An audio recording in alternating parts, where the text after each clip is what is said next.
नमस्कार, मी दिवाणजी आहे. विशेष वृत्त घेऊन तुमच्या समोर आलो आहे. आज आपण वसई विरार शहर महानगरपालिकेच्या पेल्हार प्रभागाचे अधिकारी, महिला कर्मचारी, सहाय्यक आयुक्त आणि त्यांचे पथक ज्या ठिकाणी कारवाईला गेले जाबरपाड्यात, तिथे भूमाफियांचा गोंधळ बघा, यावर मी तुम्हाला सविस्तर सांगत आहे.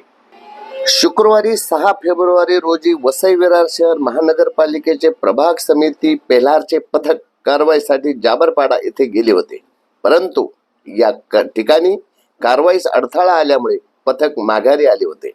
आज दिनांक 9 फेब्रुवारी रोजी पेल्हार प्रभागाच्या अतिरिक्त कारभारपदी आलेल्या अश्विनी मोरे आणि त्यांचे पथक जाबरपाडा येथे कारवाईसाठी गेले, परंतु त्यांना मोठा विरोध झाला.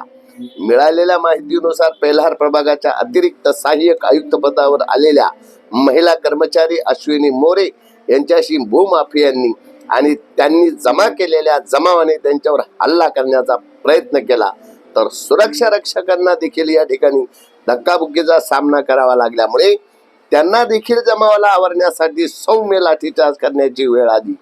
हा प्रकार किती भयंकर होता हे आपण व्हिडिओमध्ये बघत आहात. आपण नीट निरीक्षण करा, किती लोटालोटी आणि किती दमबाजी चालू आहे. पालिकेच्या पथकाला किती विरोध होत आहे हे यावरून दिसते. हे महापालिकेने पोषलेले भूमाफिया आहेत आणि त्यांची मजल किती वाढली आहे हे या व्हिडिओमध्ये तुम्ही बघत आहात. बहुजन विकास आघाडीच्या तिकिटावर निवडून आलेल्या हर्षद चौधरी यांचे भाचे असल्याचे लोक या ठिकाणी सांगत होते. जो भाचा विजय रॅलीमध्ये त्रिशूल घेऊन अश्लील वर्तन करत होता, त्यावेळी त्याच्यावर गुन्हा देखील त्या ठिकाणी दाखल झाला आहे. तोच या ठिकाणी देखील आढळून आला. शिवाय आणखी काही त्याचे नातलग विरोध करण्यासाठी या ठिकाणी होते, तर बाकीचा जमाव जमा केला होता. महापालिका कर्मचारी आणि पथक ज्यावेळी कारवाईसाठी जाते त्यावेळेस नियमाने त्यांना पोलीस बंदोबस्त मिळणे गरजेचे असते, परंतु तेथील पोलीस प्रशासन कुठेतरी भूमाफियांना पाठीशी घालत असल्याचे अनेक प्रसंगावरून चित्र दिसून येते. कारण या ठिकाणी फक्त एकच हवालदार असल्याचे सांगण्यात येते.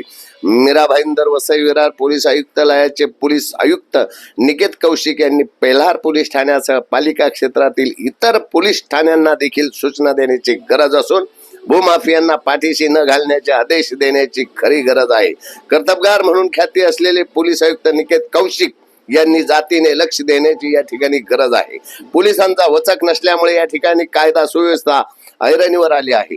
बहुजन विकास आघाडीचे प्रमुख हितेंद्र ठाकूर यांनी देखील आपले नगरसेवक कोणती भूमिका बजावतात, तो कोणता व्यवसाय करतोय, त्याची समाजात छबी कशी आहे याची पडताळणी करण्याची वेळ आली आहे. परिणामी विरोधी बाकावर बसणारे भारतीय जनता पार्टी यावर नजर ठेवून असणार यात काही शंका नाही. विशेष म्हणजे बांधलेल्या चाळींमध्ये 20 रूम मध्ये एका रात्रीत 20 भाडेकरू कुठून आणतात ही देखील आश्चर्याची बाब आहे. भूमाफिया महापालिकेपेक्षा मोठे झाले असून आता पालिका अधिकाऱ्यांना देखील डोईजड झाले आहे. याचे कारण तत्कालीन वादग्रस्त आयुक्त अनिल कुमार पवार यांचे हे भ्रष्ट पालिका अधिकाऱ्यांचे हे पाप आहे.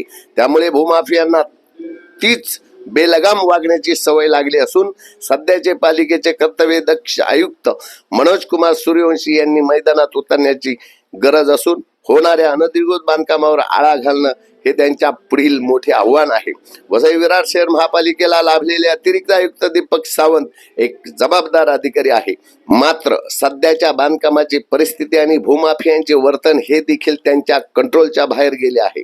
कारण एसी ऑफिस मध्ये बसून मीटिंग करून चालणार नाही, तर सहाय्यक आयुक्तांना देखील सावंत यांनी सक्त आदेश देण्याची यापूर्वीच गरज होती. अतिरिक्त आयुक्त दीपक सावंत यांनी केलेला नजरअंदाज, त्याचे हे परिणाम म्हणजे महिला कर्मचारी सहाय्यक आयुक्त अश्विनी मोरे यांच्यावर झालेला हल्ला होय. पेल्हार प्रभागात कार्यरत असलेला विक्टर डिसोजा यांना ही सर्व बांधकामे माहीत असून देखील त्यांनी भूमाफियांना पाठीशी घातल्याचे एकूणच चित्र अनेक बांधकामावरून दिसून येते. याचाच अर्थ डिसोजाने कर्तव्य बजावताना शासकीय नियमांचे उल्लंघन केले असून अशा बेजबाबदार सहाय्यक आयुक्ताचे आयुक्त मनोज कुमार सूर्यवंशी यांनी निलंबन करावे अशी ही या ठिकाणी चर्चा आहे. कडक पावले उचलली तरच इतर सहाय्यक आयुक्त आपले कर्तव्य जबाबदारीने पार पाडतील. मिळालेल्या माहितीनुसार पालिकेच्या पथकावर आणि अधिकाऱ्यांवर कर्मचाऱ्यांवर झालेला हल्ला त्यामुळे कर्मचारी पेल्हार पोलीस ठाण्यात गुन्हा दाखल करण्यासाठी गेल्याचे समजले आहे. पोलिसांनी भूमिका योग्य बजावली तर भूमाफियांची मजल होणार नाही. शिवाय महापालिकेच्या अधिकाऱ्यांची देखील जाऊ तिथे खाऊ ही भूमिका बदलणे काळाची गरज आहे. महिला कर्मचाऱ्यांवर हल्ला म्हणजे हा सर्वच शासकीय कर्मचाऱ्यांवर झालेला हल्लाच आहे. भूमाफियांना पाठीशी घालणाऱ्या पालिका अधिकाऱ्यांच्या या बेजबाबदार वर्तनामुळेच भूमाफिया बोकाळलेले असून सर्वच प्रभागामध्ये यावर नियंत्रण येणे गरजेचे आहे. या सर्व घडामोडीनंतर पालिका आता या ठिकाणी काय कारवाई करते आणि अशाच प्रकारची इतर प्रभागामध्ये होणाऱ्या अनधिकृत बांधकामावर देखील कारवाई होणे गरजेचे आहे. महत्वाचे म्हणजे बहुजन विकास आघाडीच्या नवनिर्वाचित सरकारला आपलेच नगरसेवक बदनाम करत आहेत का यावर देखील मंथन होणे गरजेचे आहे. म्हणून निवडणुकीच्या वेळी आपण कोणत्या उमेदवाराला तिकीट देतो हे ज्या त्या पक्षांनी पडताळणी करणे गरजेचे आहे. त्याचबरोबर शासकीय यंत्रणेने आपले कर्तव्य योग्य पार पाडले तर तालुक्यातीलच राखीव भूखंड, वर्ण जमीन व नैसर्गिक नाले याचे रक्षण होईल. अन्यथा सर्वांनाच याचे परिणाम भोगावे लागतील. आता पोलीस प्रशासन, महापालिका काय कारवाई करते याकडेच संपूर्ण तालुक्याचे लक्ष वेधले आहे.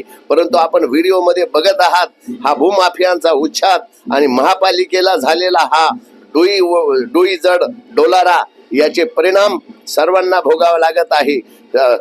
कायदा सुव्यवस्था यामुळे विठीस धरण्याचे प्रकार होत आहे. आज मात्र इतकेच. धन्यवाद.